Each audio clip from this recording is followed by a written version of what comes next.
Take my bride, let's go for a ride in my newfangled automobile.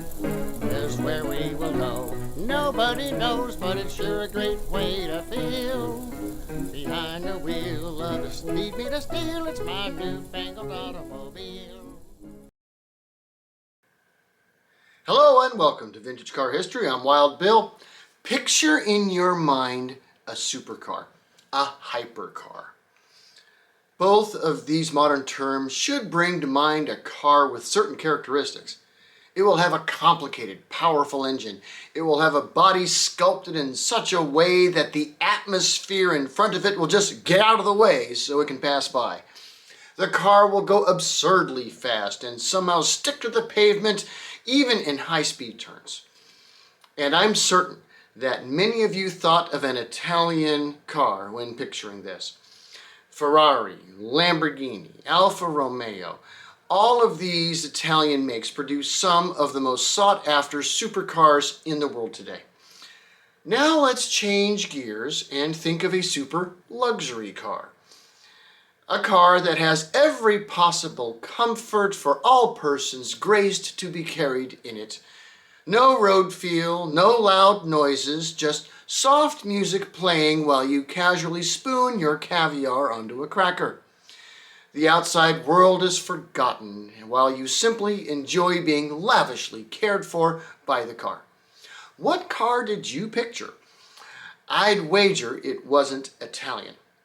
Yet back in the vintage era, Italy did indeed offer to the world one of the greatest luxury cars of all time, Isotta Fraschini. When it comes to cars in the automobile industry, Italy in the late 1890s was in many ways similar to the United States. The very first generation of cars were invented and developed in Germany and France respectively, and many nations began to tool up for car production to be part of the next generation. Both Italy and the USA were amongst these countries. Both had a solid industrial base to build from, and both had access to the raw materials, technology, and labor force to make it happen. Both had strong economies and entrepreneurs wanting to cash in on the new and developing inventions in motor cars. Yet there were two things that Italy possessed that the USA did not.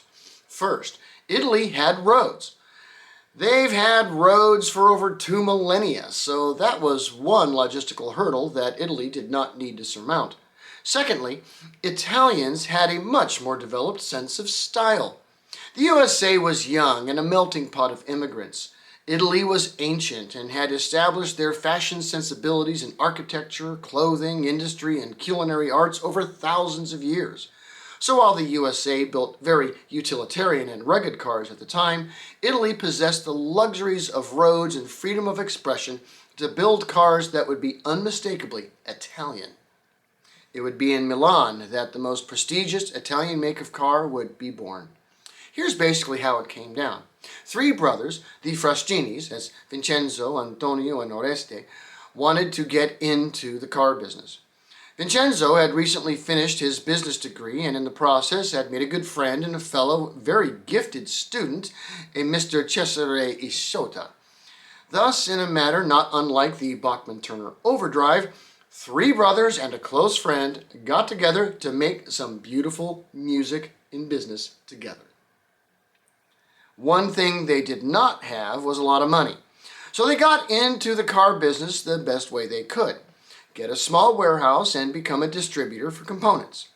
They were up and running by 1899, equipped with a warehouse and a license to distribute engines made by the French company Astor.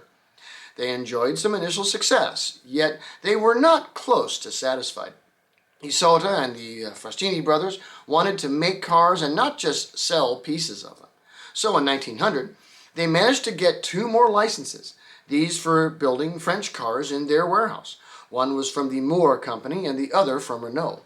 Keep in mind that moving boxes around is one thing, but making products is another. So they reached out to some local investors and, armed with just enough money, tooled up their facility to make these cars. They did use a rather significant shortcut. They already had a warehouse full of Astor engines, so they made the Italian version of these cars with said engines. Yet, once again, That Italian sense of what the art of the car should be crept into the new firm Isotta Fraschini, and these men wanted to make Italian cars, not French ones. Yes, they were making assembled cars using the components from other companies, but that didn't last long.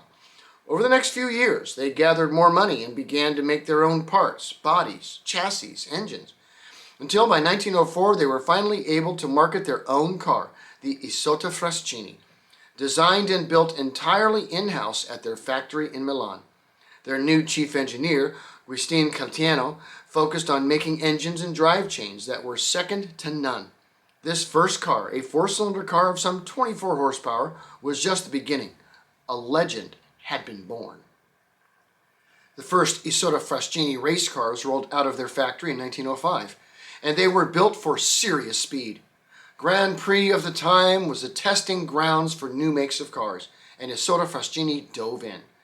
Their first car was a four-cylinder beast of some 17 liters displacement that put out well over 100 horsepower, quite a feat for the day. Unfortunately, though it gained some attention, it did not immediately gain wins on the race circuit. But that would soon change. In 1908, Vincenzo Truccio won the Targa Florio in a Type 1 Isotta, thus cementing the company's reputation. Yet money was always a problem. The founders wanted to build a big, powerful, and very Italian luxury car, but just didn't have the capital to do it.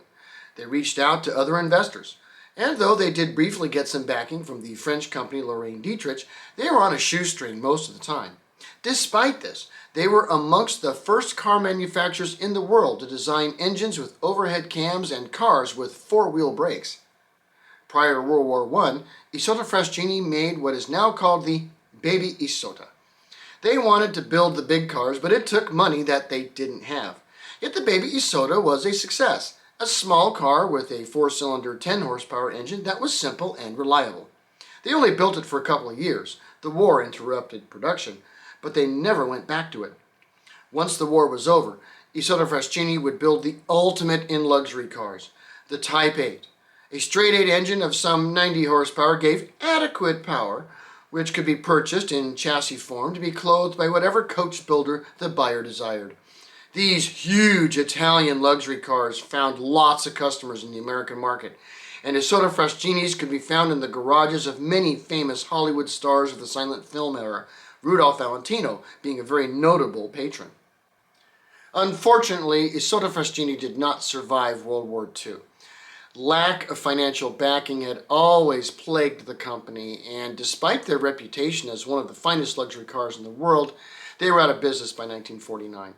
Oh, we'll talk more about the glorious vintage cars that they made after the First World War. But for now, know that there was a time that if you asked someone to visualize the ultimate luxury car, Isotta Fraschini may have been the first car to come to mind. Thanks for watching Vintage Car History, and we'll see you next week. Peace.